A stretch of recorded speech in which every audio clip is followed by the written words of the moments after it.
Most people misunderstand what happens when a deeply empathetic woman is hurt. They expect an explosion. They expect tears that never stop, desperate messages, emotional chaos, or a relentless attempt to make the other person understand the damage they've caused. When none of that happens, they often assume she has moved on quickly, or worse, that she never cared as much as they imagined. But silence is one of the most misunderstood human responses. A female empath rarely withdraws because she has stopped feeling. She withdraws because she has felt too much. This is the paradox of empathy. The same ability that allows someone to understand another person's fears, pain, and insecurities can also become the reason they ignore their own. They become fluent in everyone else's emotional language while forgetting how to listen to themselves. For a long time, an empath may explain away disrespect. She doesn't excuse it because she's weak. She excuses it because she understands where it comes from. She sees the childhood wound behind the anger. She sees the insecurity behind the arrogance. She sees the fear beneath someone's inability to love well. Understanding another person's pain is a beautiful gift. Believing that understanding obligates you to tolerate harmful behavior is not. That distinction changes everything. There comes a moment when something inside her begins to shift. Not dramatically, not overnight, it happens quietly, almost invisibly. She begins asking herself a question she may have avoided for years. What if I have been extending compassion to everyone except myself? That question is uncomfortable because it forces an honest inventory. She realizes how often she has interpreted inconsistency as potential. How often she mistook emotional exhaustion for loyalty. How often she confused sacrifice with love. Psychologically, this is an important turning point. Growth rarely begins when life becomes comfortable. Growth begins when the story we've been telling ourselves no longer explains our suffering. Perhaps she believed that if she loved enough, someone would eventually change. Perhaps she believed patience would be rewarded. Perhaps she believed that carrying another person's emotional weight proved the depth of her character. Eventually, reality interrupts the narrative. She discovers that healing someone else cannot become the purpose of her own existence. This realization is not cynical, it is liberating, because mature empathy is different from endless self-sacrifice. Healthy empathy says, I understand your pain. Unhealthy empathy says, I will abandon myself because of your pain. One creates connection, the other creates resentment, and resentment has a strange way of growing in silence. The irony is that many people become uncomfortable when the empath finally stops explaining herself. They were accustomed to her availability. They expected immediate forgiveness. They expected another chance without meaningful change. Instead, they encounter something unfamiliar, distance, not because she wants to punish anyone, because she has finally learned that healing requires space. We live in a culture that often mistakes constant communication for emotional intimacy, but reflection requires silence. Clarity requires distance. Wisdom often arrives only after the noise disappears. When an empath becomes quiet, she is not rehearsing revenge. She is reorganizing her inner world. She is separating responsibility from guilt. She is learning which burdens belong to her and which never did. That process can feel lonely. When you've spent years identifying yourself as the person who fixes problems, the absence of that role can feel like losing part of your identity. Suddenly, you are no longer solving everyone's crises. You are no longer carrying conversations that only move because of your effort. You are no longer trying to rescue relationships that require two willing participants. At first, the silence feels empty. Then something remarkable happens. The silence begins speaking back. It reminds her of dreams she postponed. It reminds her of values she compromised. It reminds her of the peace she abandoned while trying to preserve someone else's comfort. This is where transformation begins, not with dramatic declarations, but with quiet honesty. Philosophically, every transformation begins with identity. The question is no longer, how do I make this relationship work? The question becomes, who am I becoming while trying to make it work? That is a profoundly different question, because relationships are not only measured by whether they survive, they are measured by what they require us to become. If remaining connected demands that you constantly betray your own values, ignore your intuition, or silence your own emotional needs, then the greatest cost is not the relationship. It is yourself. A hurt empath eventually realizes that protecting her peace is not selfish, it is responsible. The people who truly value her will understand her boundaries. The people who benefited from her lack of boundaries will resist them. That difference reveals more than words ever could. Notice that genuine transformation rarely announces itself loudly. Confidence does not always enter a room speaking. Sometimes confidence simply stops explaining. Sometimes healing looks like declining an invitation. Sometimes strength is choosing not to respond. Sometimes wisdom is recognizing that not every misunderstanding needs correction. There is enormous power in no longer needing everyone to understand your decisions, because emotional maturity is not measured by how many people approve of your choices. It is measured by whether your choices align with your deepest values. The most surprising part of this journey is that the silence eventually becomes peaceful. Not because life becomes perfect, not because the memories disappear, but because she is no longer at war with herself. She no longer apologizes for needing rest. She no longer confuses being needed with being loved. She no longer mistakes emotional intensity for emotional safety. Instead of asking, "Why wasn't I enough?" she begins asking, "Why did I believe I had to earn what should have been freely given?" That single shift changes the direction of her life. Because the strongest version of an empath is not the one who can endure endless pain. It is the one who finally understands that compassion loses its meaning the moment it excludes the person offering it, and when her silence is no longer an escape, but a conscious act of self-respect. She doesn't simply recover, she becomes someone who will never again abandon herself to keep someone else comfortable. Once someone has learned to be alone with their own thoughts, something subtle but irreversible begins to happen. The silence that once felt like loss becomes a source of discernment. Instead of asking, "How can I keep everyone happy?" a different question starts to emerge. Where is my energy actually going? That question changes everything. We rarely think of energy as a finite resource, yet it may be the most valuable thing we possess. Time can sometimes be recovered. Money can be earned again. Opportunities can return in unexpected ways. But emotional energy, once depleted over long periods, reshapes the way we experience the world. It affects how we think, how we love, how we create, and even how we imagine our future. This is why a hurt female empath eventually reaches a point where she stops giving indiscriminately. Not because she has become cold, because she has become conscious. There is a profound difference. Empaths often grow up receiving subtle messages about what it means to be a good person.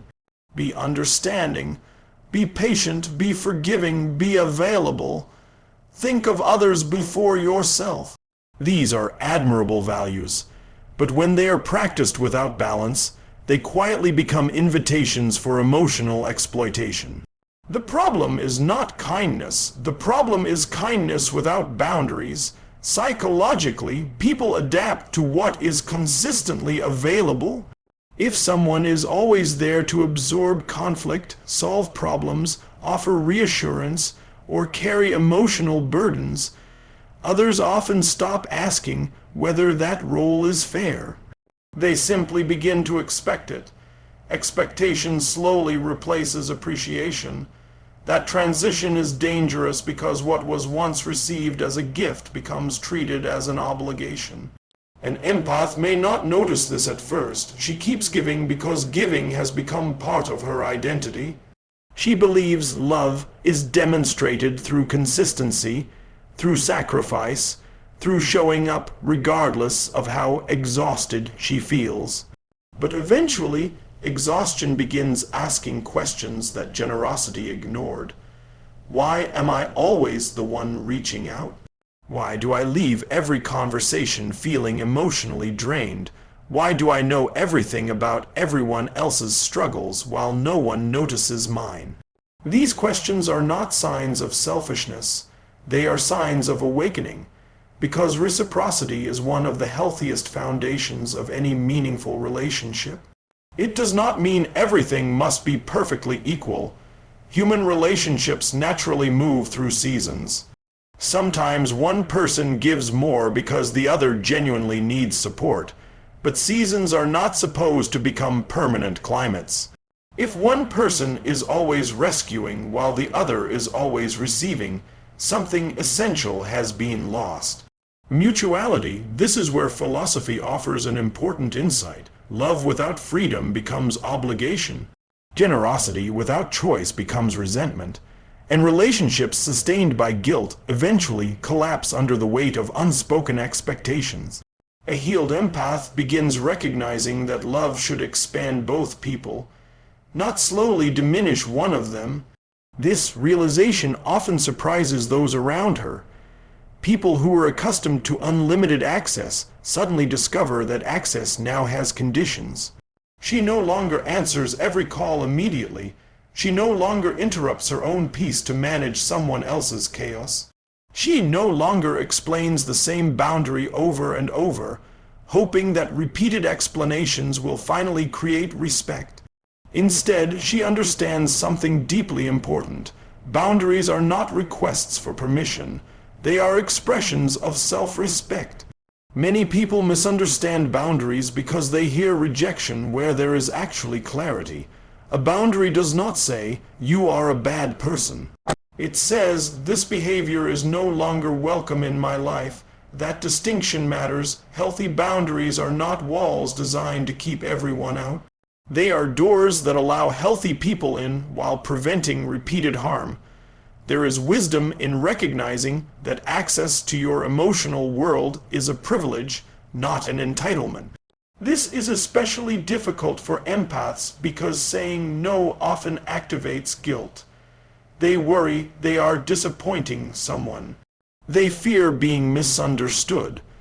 They wonder if protecting themselves somehow makes them less compassionate. But guilt is not always evidence that you are doing something wrong. Sometimes guilt is simply evidence that you are doing something different.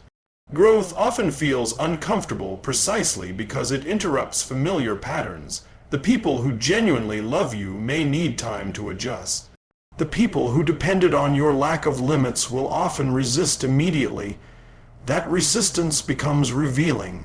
When someone becomes angry because you finally value your own well-being, ask yourself a simple question. Did they love me, or did they love my availability?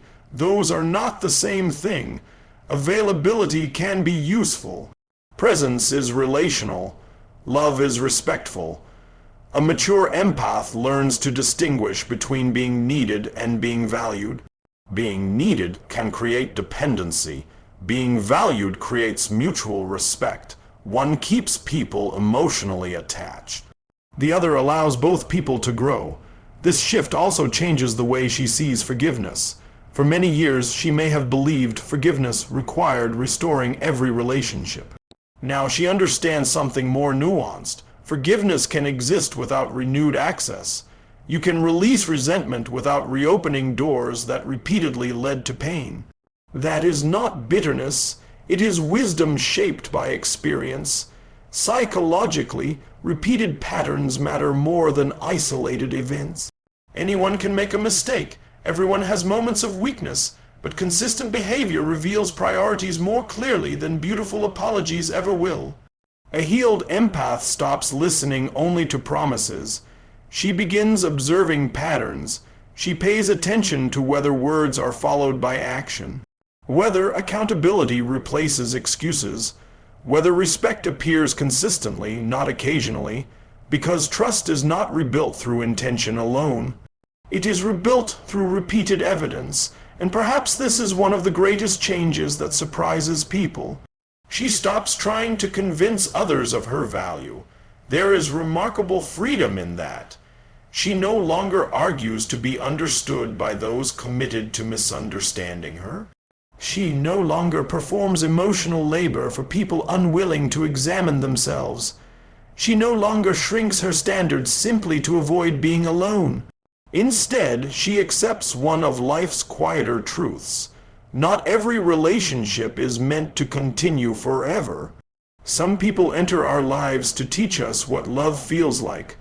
Others teach us what love should never require.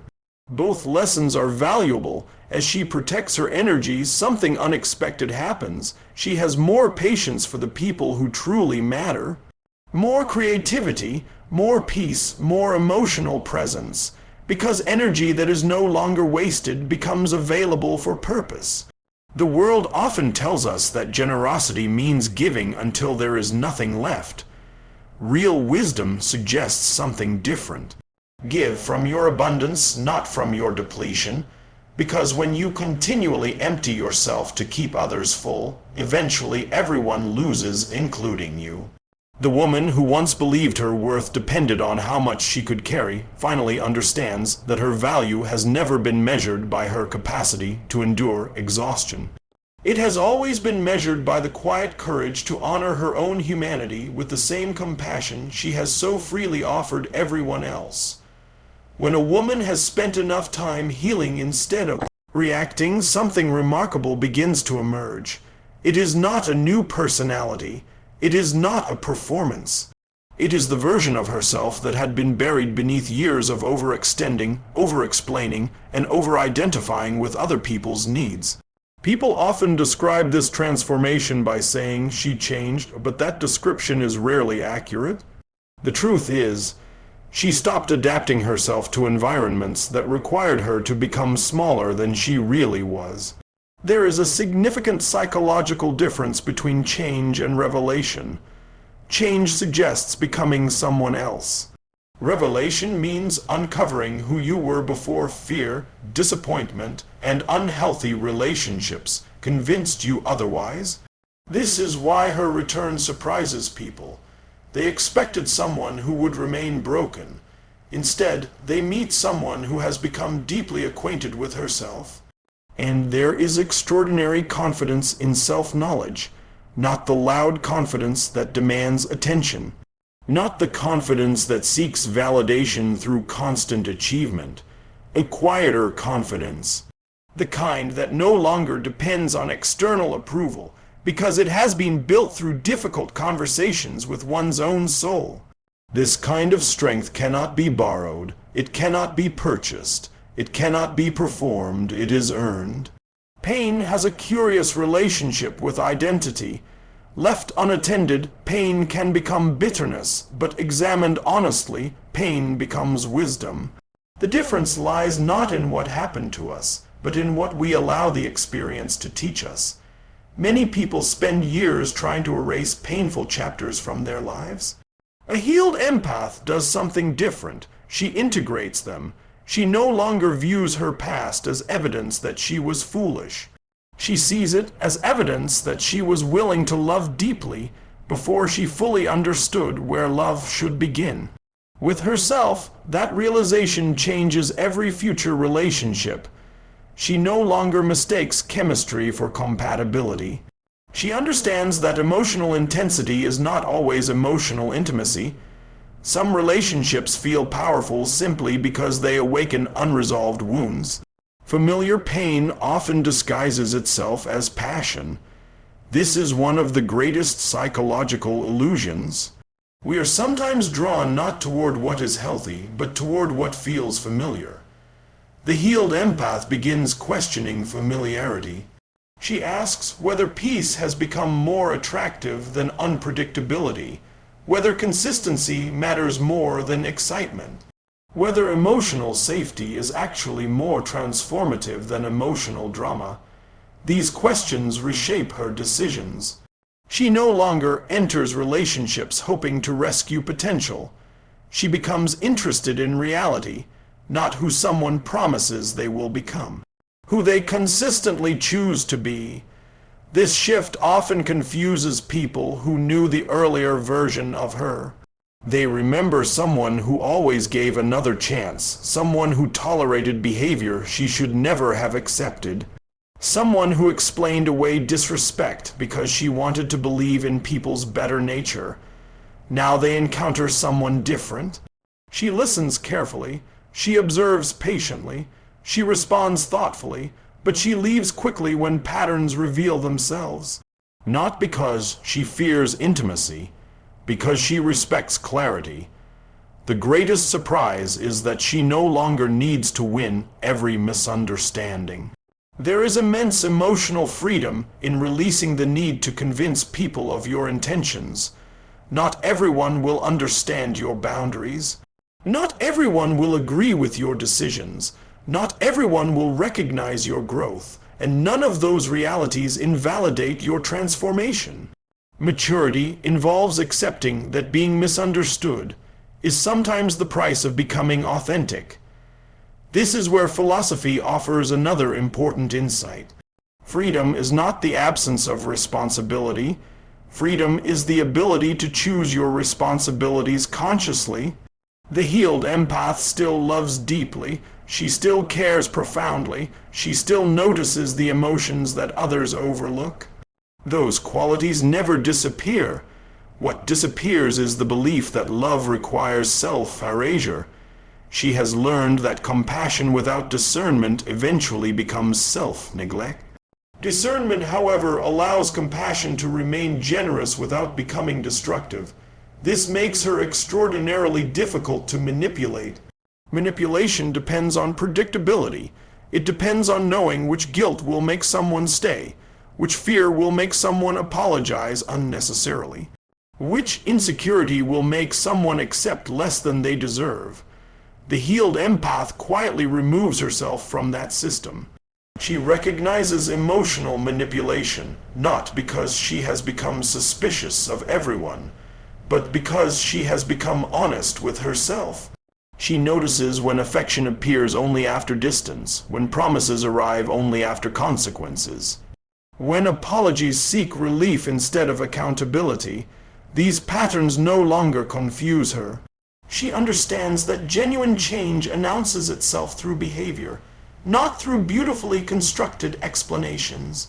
And because she understands this, she becomes calm. Calm is often underestimated. We celebrate intensity. We admire certainty. We reward speed. Yet calm may be one of the highest forms of emotional intelligence. A calm person is difficult to pressure, difficult to intimidate, difficult to provoke into abandoning their values. Calm is not passivity, it is self-possession. The people who once expected emotional reactions now encounter emotional steadiness. That steadiness often unsettles those who benefited from chaos, because chaos creates control. Clarity removes it. As she continues growing, her life naturally begins attracting different relationships, not because she is searching more desperately. Quite the opposite. She has become selective. She understands that loneliness is uncomfortable, but living disconnected from yourself is far more painful. This changes the standards she brings into every connection.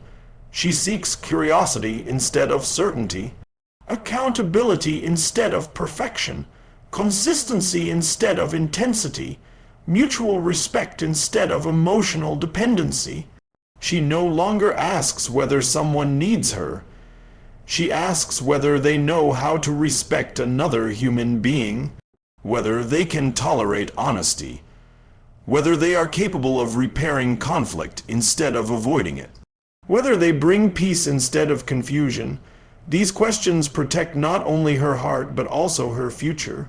And perhaps this is what shocks people most. She becomes genuinely happy, not because everything in life suddenly works perfectly, Life remains unpredictable, loss still exists, disappointment still arrives, but her identity is no longer built upon other people's choices. It is built upon her own values. That distinction creates resilience. Resilience is not the ability to avoid pain. It is the confidence that pain will no longer define who you become. The healed empath eventually realizes something that many people spend a lifetime chasing. Self-worth is not awarded by those who finally recognize your value. It is discovered the moment you stop asking others to measure it for you. Ironically, this is often the moment when those who underestimated her begin paying attention. They notice the confidence, the peace, the independence, the absence of desperation. They wonder what changed. What changed is simple. She stopped trying to become worthy of love and began living from the understanding that she already was. Everything after that became different. Her conversations became clearer.